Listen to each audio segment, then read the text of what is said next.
ukuba awuyikhombi indlela uphinde ujike. Nokuba kubi kuwe kuyahlalwa apha kuYesu. Kuyahlalwa emanyanweni. Lento ke bathi naxa bebuye econferencing sibuye sizowuqhayisa apha ekhaya. Asiqhayisela uba uve kabuhlungu wena. Kodwa siqhayisela into yoba ukhuthazeke. Wazi into yoba nabo akukhange kungabikho zinto endleleni kodwa baye bachuza ukuhlala. Amen. Banyamezele. Ndibulisa ke nangokukhethekileyo abantwana bakaThixo abaza kubhaptizwa namhlanje bengena ngokupheleleyo emzimbeni kaKristu. Amen. Singamatshetshi bazalwane, ntonayo siye sinqeneke ukubafani. Ngokomthetho awulolungu lomthendeleko xa ungekabhaptizwa. Yafundisa ke ngoku. Ntonayo xa sowubhuqe apha sizokugxotha. Amen. Ayandicingile ukugxotha eThumeni. Yaba xa sowubhuqe apha uzokwamkela asoze sokugxothe. Kodwa you become ilungu lomthendeleko and the body of Christ once you are baptized. Ukuba ke uthe apha ekuhambeni kwakho naselukholweni wabe kanti ububhaptizwe eRoma wadecide ukuze ungene echurch uba lilungu lomthendeleko xa ufika apha. Ukuba ububhaptizwe eRoma, eTopia, eBaptist leya yokuqala, seyazi iBaptist leya yokuqala, eMethodist Church, ePresbyterian Church, zi-7 biza omnye umuntu ayikhumbulayo enye. Masiziyeke masibe sibambelela kwezi zinhlanu kuba ndicela ukubiza iinkonzo ezingekho in union with the Anglican Church. So ukuba ububhaptizwe kwezi nkonzo sele ndizikhanganyile, akukho need xa ufika echurch uphinde uthini? Kuba uvumo lwethu lunye. Iyavakala bazalwane? Ndithetha kamandi ke lento kuba zizinto ekufuneka sizifundisile ezi. Ndithetha kamandi ke lento nam ndingene apha eDatshi ebuntwaneni bam ndingowaseDatshi ekhaya. Yazo ndina apha echurch. Then ndaphuma ke ngoku ekubeni ndingumntwana okwazi ukuzithathela izigqibo ndayokuzikhonzela eChosen Nation Christian Ministries. Ndaphuma eChosen Nation Christian Ministries uThixo wandibizela echurch. Xa uThixo endibizela echurch zonke izinto xa ekucangathwa kunye nam kwaphawuleka into yoba ufuneka ndibhaptiziwe. And yangabi into ebuhlungu leyo kuba ngela xesha kufuneka ndibhaptiziwe akuthiwanga hayi alukho sufficient ubhaptizo lwaseDatshi. Xa kuthiwe ngoko ibiseyiDutch Reformed Church ngoku yi-Uniting Reformed Church, ubhaptizo lwakhona alukho in union with the Anglican Church. Ayithi alubhadlanga okanye ayululo. Lulo bazalwane. So kule ndawo ubukhe wabhaptizwa kuyo before, lubhaptizo lululo ngokwendlela yale ndawo ubukuyo. Kodwa if ayikho in union, ayikho under the umbrella of CUC, meaning xa ufika echurch uzawufika uphinde ubhaptizwe kwakhona. Ayixabanisi ngosibazalwane lo lwandithi. So ndithi ke mandiyiqalele kuloo ndawo ukuba kungobhaptizo apho senziwe amalungu antoni? Omzimba omnye. ukuba asirhalele ukuhamba nawe apha ibanga elide kanti asivani. NeBhayibhile yatsho mosumfundisi uMabandla ukuba bakhe bahambe nabantu ababini bengavani. That's why phambi kokuba umuntu abhaptizwe kufuneka engene iklasi umzali wakhe ukuba umntwana lobhaptizwayo. Kuba nguwe lo apha ekukhuleni ekufuneka efundise lo mntwana ngobhaptizo. Tonayo amaKristu esingawo sivuka kusasa ngalamini yebaptism sisithi ndicela undibhaptizele lo mntwana mfundisi, ndimbhaptize because andinalungelo lakuma phambi kwe-rights zomntwana. Wathi if lo mntwana uyabhubha kusasa. Kodwa imfundiso yakhe ayithethi kodwa le mic. Kodwa imfundiso alright. Ndivaditsala kumbazalwane esifubeni. Kodwa imfundiso yalo mntwana iyakubuzwa phezu kwezandla zakho mzali. Xa lo mntana ungamkhuliseli kule nkolo sithetha ngayo. Amen. Abazali bayanqena ukuhamba iklasi. Nabameli ngokunjalo bayayinqena uyihamba iklasi. Iyavakala bazalwane. Iyaxabanisa ke lento yeklasi because uthi omnye sendabamela baba yi-50 kweli bandla. Iklasi yokuthini le? Iklasi yoba uzofunda. Uzofunda ngalo ngokuzammela, nothi ngalowa wokuqala wawufunde uba ummele. Because ke ngokundenzela into yoba xa uzowucelwa ngumzali ukuba umele umntwana, ukuba awuzi ukuthi abide by the rules, sukuvuma. Kutsho mna ndingumfundisi walapho. And ndiyashumayela ngoba ufuna ndikaqala ushumayela. Amen. Sukuvuma bazalwane because ibalulekile kakhulu le nkonzo yaye ibucayi.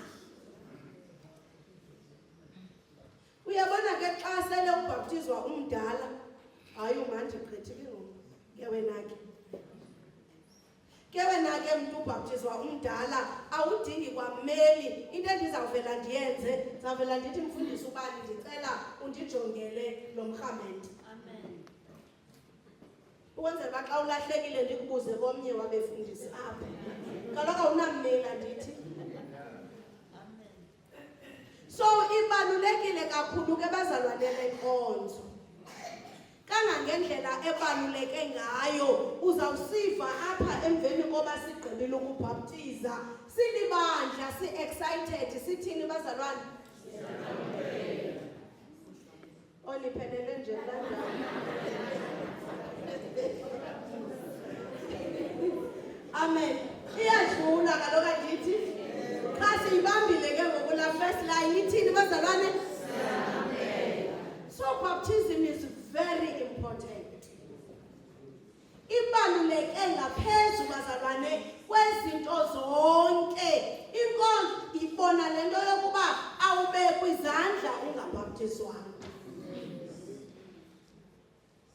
Kuba ke ngoku ubishop usube ebiza umoya oyingcwele ukuba akwehlele ngemini ye-confirmation okanye yobeko lwezandla, nangoku uzabe lapho ubishop Nophethe kule website. Amen. So you are blessed. Aba bazawubekwa izandla. Bekwa ubishop onamava oyihambileyo le ndlela. So bendithi ke bazalwane mandigqithe kulo mfundiso injalo. Kodwa ke apho sibhalele khona ngale 13th Sunday after iPentecost season of creation.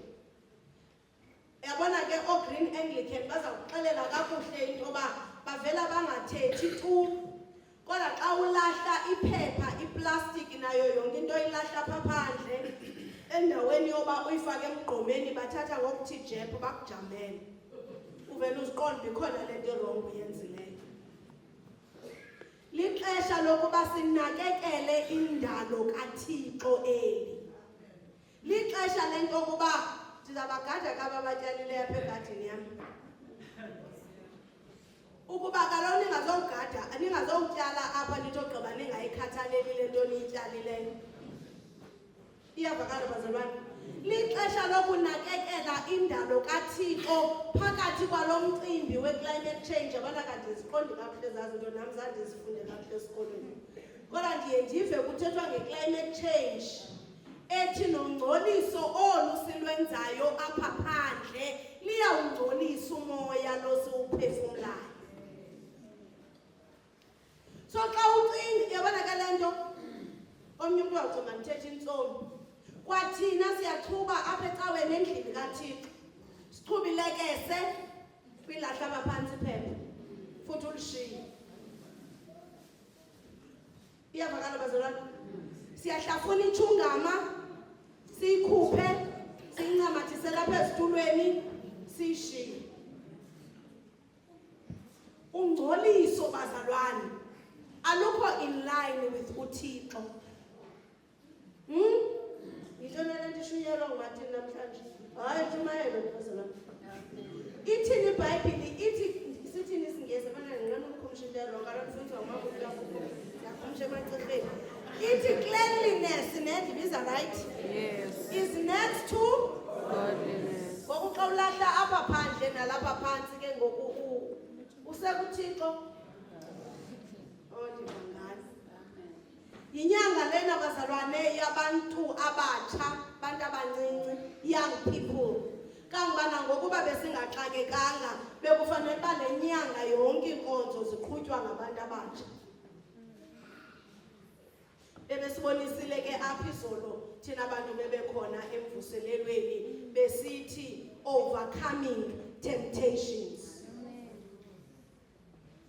So namhlanje ke bazalwane ndirhalela kancinci sijonge kule collect yanamhlanje ethi faithful God, you never forsake those who make their boast in the cross of Christ. Uthi ke ngokulo mntu grant us that grace not to rely on our own strength but to trust in you with all our hearts.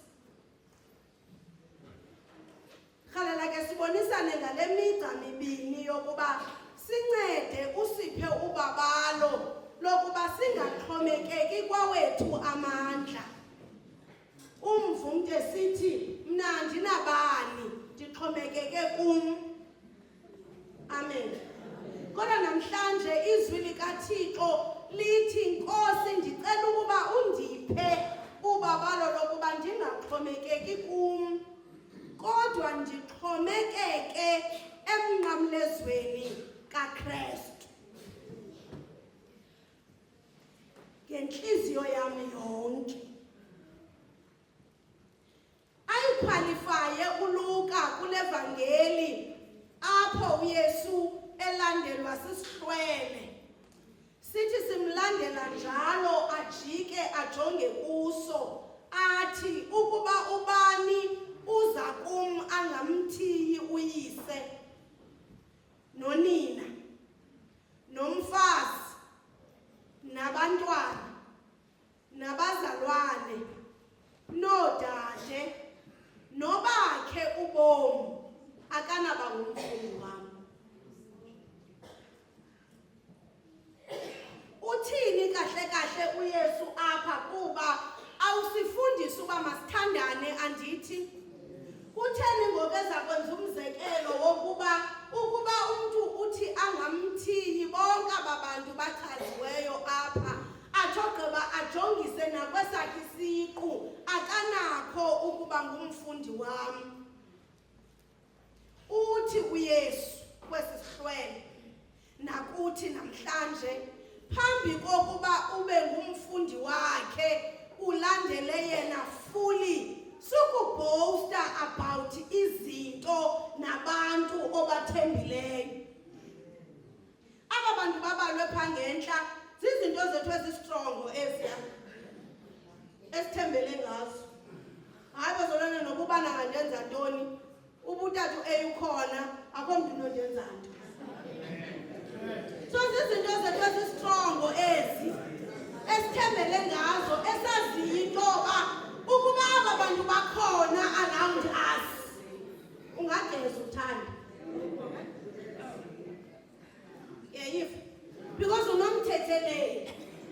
Kodwa uthi uYesu ukuba ubambelele kuloo nto and uthembe loo nto awukwazi ukuba ngumfundi wakhe. Kufuneka unikezele fully ukuze ukwazi ukubhosta ngomnqamlezo kaKristu. Uthi uYesu apha ufuna sibe ngozimele geqe simlandele thina siziziqu kuba xa ke ngoku uthathu engasafuna ulandela uYesu izawuthini indaba yam. That means nam ndizawujika. So ufuna uYesu umuntu ozitheni bazalwane ozimela geqe. Ungabilela culo likamfundisi uJames masithi ndandisiya nezihlwele kuyo indlu yakho kuba xa zingasekho izihlwele uzawuthini. Uthini uPawulos uthi andiqhayisi nganto ingenguwo umnqamlezo kaKristu. Adlula apha emnqamlezweni athi andiqhayisi nganto ingenguye uKristu. NaKristu lowo abethelelwayo emnqamlezweni. Ingabe uqhayisa ngantoni wena? Ngezi zinto zakho zistrongo zibalwe phezulu. Uthi ke lo mbhali nosukuba engawuthwali umnqamlezo wakhe andilandele akanakuba ngumfundi wami. So le audience kaYesu babeyazi no esisihlwele besilandela uYesu bebeyazi ukuba uthetha ukuthini xa ethetha ngokuthwala umnqamlezo wakhe umuntu alandele. Kutheni ndisitsho ngeli xesha abantu abaninzi phakathi kwesisihlwele ibingabantu abangamaRoma. Ithi iBhayibhile xa amaRoma ekhaphela umuntu emsa esigwebeni sakhe sokuxhonywa wayesithini bazalwane? Wayenikwa umnqamlezo wakhe azithwalele forcefully. Bamkhaphele ukuya kule ndawo aza kuxhonyelwa kuyo ibe ikukufa kwakhe oko akuthweleyo.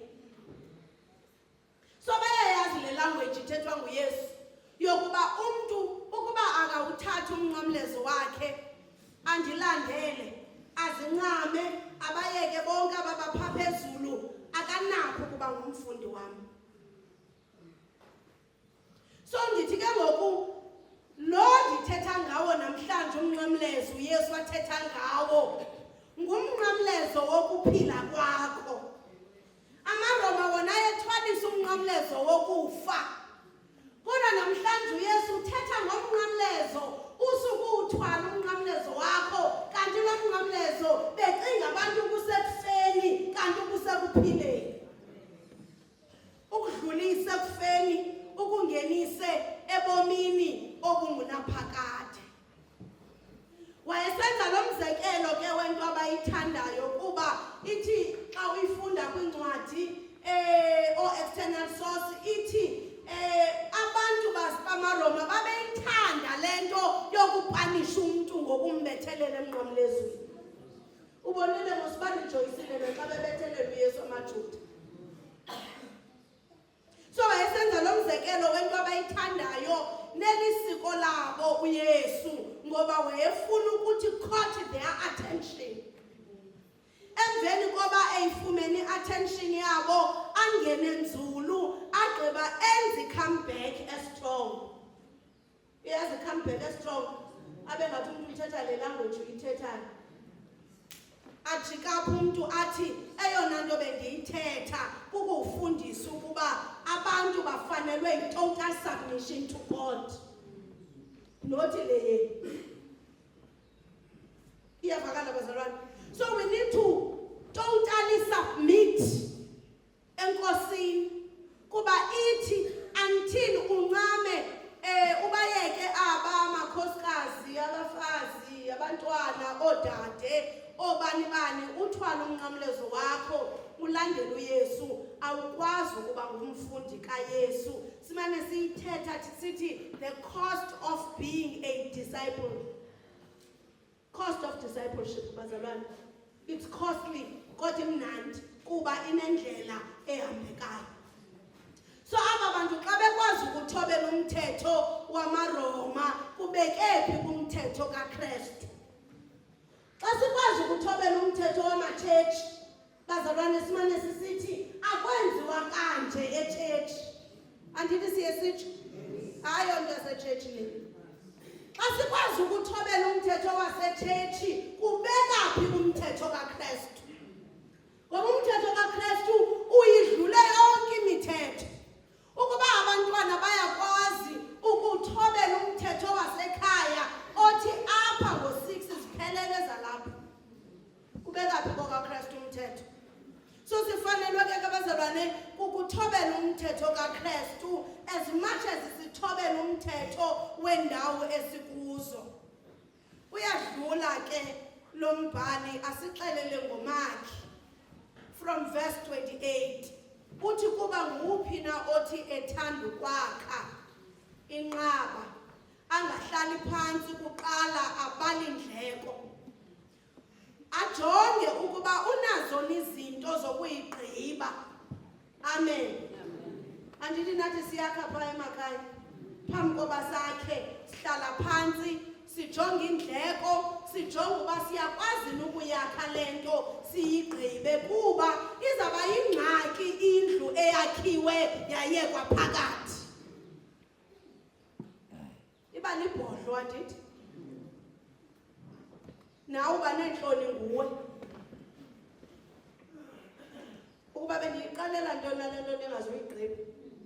So ithi ke ngoku iBhayibhile umuntu uhlala phansi ajonge ukuba zithini indleko zalento unayo na izinto iresources zokuba ayigqibezele kuba xa ungacwangcisi simamelane bazalwane xa ungacwangcisi izinto zakho kakuhle phambi kokuba wenze into okanye wakhe into uzawuyeka esithubeni futhi uzawuyeka ungayigqibanga uzaba inhlekisa ebantwini. Funda pha xa usuka ku28 ithi wothi ke ngoku xa ungakwazanga ukuyigqiba babuze abantu into ba ebetheni nazaqala into angazukuyigqiba kutsho mna kuthi iBhayibhile. Mhlawumbi nathi ke bazalwane kuyenzeka ukuba ngamaxesha amathile sishiye phansi apha kwinkolo yobuKristu kuba khange siyibale icommitment ehamba nokuba ngumKristu. Amen. Asiyibalanga icommitment yokuba ngumKristu. So sihambe sidinwa sihambe siyeka futhi nalapha ekuyekeni kwethu uba uyanga uyokhangelwa ublame abantu ngokungakukhangela uhlelele ntoni sofuna ukhangela. Cost of discipleship bazalwane commitment yesiqu sakho ube committed kulento ubuthe uyayifuna kaloku bethulani bazalwane sifosiwe na ukuba sibe ngamaKristu. Ngoku kutheni lento kufuneka uthantamiswe ngento owazivumela yona ngokwakho. Hayi namhlanje ndiza kuzoshumayela prosperity gospel. Ndizofaka isazela kumna kuwe intoba sukufuna ukuphushwa ngento wawuzifunele yona. Amen. Ndizofaka isazela sentoba hlala apha ekutheni uthwala umnqamlezo wakho ulandele bani uYesu ungalandela abantu kuba izaba khona ingxaki ulandela abantu. Xa abantu bengathethi le nto uyifunayo, haleluya, uzawufuna ujika. Xa abantu bengahambisani nale ndlela wena wenza ngayo izinto, uzawufuna ujika. Ethi iBhayibhile ithi inhliziyo nokuyazi nyani ithanda ukunxaxa. Yela xesha unxaxiswanga ngabantu zinxaxhela. Qha amaxesha amaninzi kumnandi ukuyikhomba kwabanye abantu before ndizokuyikhomba kum. Yenzela uba nokuba ufuna ukuwa ungawi tu.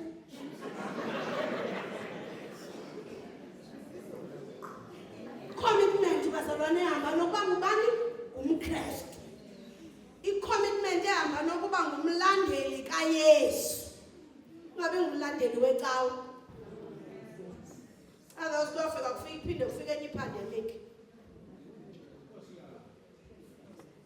So ukulandela uYesu ke bazalwane akuthethi ukuphila ubomi obungenazilingo.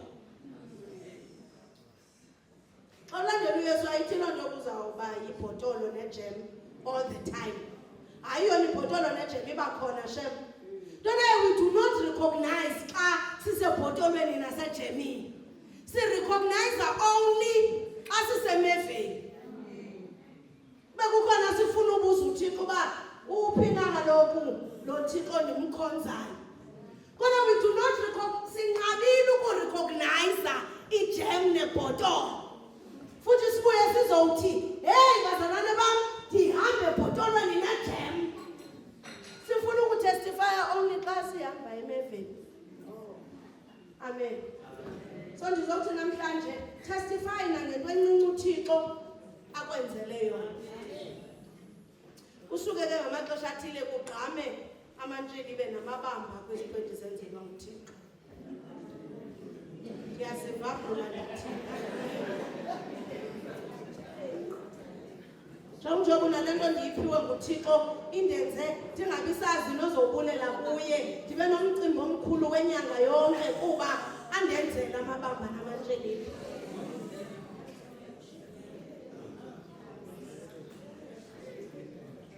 Ulandela uYesu ke bazalwane akuthethi ukuphila ubomi obungenazilingo. Kodwa uYesu uyasisustain through those hardships. Manje sithi kanti uYesu uyandibona xa ndiwela njalo. Bandibiza nami ndatsho ndasabela. Ile nto athi uPawulos xa ethetha waphoseni kuye onke amaxhala enu. Kuba yena utheni bazalwane? Ukhathalele. So funeka sijonge i-cost yobudisipline apha kuYesu ukuze sazi ukuba yintoni le singena kuyo. Yintoni le singena kuyo? Sesingabuyi sibe tempted ukuba sibuye umva sele singenile. Ithini le collect? Ithi siphuba balo ukuze singaxhomekeki kwawethu amandla. Kodwa sithembe uYesu ngenhliziyo zethu zonke. In conclusion, ekugqibeleni kufuneka sifane noFilimoni ebhalelwa nguPawulos lo ebefundwa apha ngumama uMagunya. Athi ndikubhalela ndiqinisekile, utsho kule nguqulelo intsha. Ndikubhalela ndiqinisekile ukuba uza kuhlangabezana nayo iminqweno yam. Uthi ewe ndiyayazi ukuba usenokwenza ngaphezulu kwesicelo sam kuwe. Sibonile mosipha uPawulos uzibhalile izinto ezininzi ukuyowutsho phaa kula 21 azicelayo apha kuFilimoni. Udathi xa edlula ku-22 ababiza abazalwane athi uyabulisa ubani nobani nobani abangabazalwane bam ababanjwa asenkosini. Ingabe libanjwa laphi wena? Amen. Kuba it is okay xa singamabanjwa asenkosini. Ingathi kanti libanjwa lesiqu sami. So uyatsho ke apho uPawulos athi ndiyayazi uba wena usenokwenza ngaphezu kwesicelo sam. Aqualify into eke yathethwa nguYesu nje athi uYesu ndithi inene andikwazi. So xa uYesu afuna ukufezekisa injongo yakhe, ukhangela umuntu aqinisekileyo ngaye, kuba uza kuthwala umnqamlezo alandele enze oko akuyalelweyo. Sicule singamatshetshi sithi zitya zomdongwe nento ezingento. Uzitheni bazalwane? Nguwe lo uphathiswa indyebo kaThixo. Don't you underestimate the power that God has deposited in your life. Umane usithi hayi bakhono bani mabenze, kanti incamisa yobutyebi bukaThixo ikuwe. Nguwe sisitya somdongo. Funa nje inhliziyo evumayo. Nathi ke bazalwane, xa singekabiyo lento uYesu ayifunayo kuthi, akasincami, akasilahleli phaya ngenxa yento yoba singekabiyo le quality uThixo ayifunayo. Xa usuka thini bazalwane? Asichithe, asigunqule, asinyothule, aphinda sakhe ngokutsha. Yile nto athi kwesi sifundo sokuqala sinjengodongwe esandleni sombumbi. Uthi umntu xa ebumba udongwe athi xa lungenzi le nto ayifunayo, lungeyiyo le shape ayifunayo, asuka thini umntu wodongwe aluchithe, aphinde enze into entsha. Nawe nokuba ungabaleka uthini, akacingi uthi xa kulahla yona uzawumane kulahla phantsi akuchithe, aphinde akwenze. Uphinde ubaleke, aphinde akubambe, akuchithe, akwenze. And akadinwa ke kukwenza until ube yile nto afuna ukuba ube yiyo. So do not waste your time and breath uhlunyuka, kuba xa kubambile uyakubamba uThixo. Lenzela uba ke wena mntu usabaleka nento zikaThixo apha esithubeni, wazi into yoba usakunika nje intambende yobuhambe. Xa ekubambile njengoba ulolu dongwe esandleni sakhe njena, uzawuphinda akubumba. Ndiyacebisa ke bazalwane, ndaye ndinicenga bazalwane bam, ukuba singaqhayisi nganto ingenguwo umnqamlezo kaKristu. Akamshiyi, akamyekeli umntu oqhayisa nothemba lakhe likuye. Athi umculi lo ubizwa zinzulu ngengxangxasi zazo. Beka ithemba lakho kuye, uthini? Uthuthuzelele. Uyazazi izinto zokukhalisayo. Lona ulinde wena uthathe ithemba lakho ulibeke kuye. Ukuba ikhona into obulaleka yiyo, nongene ubulaleka yiyo namhlanje, thatha nje umnqamlezo wakho ulandele ukuze ukwazi ukwethulelwa umthwalo yiNkosi uYesu. Amen.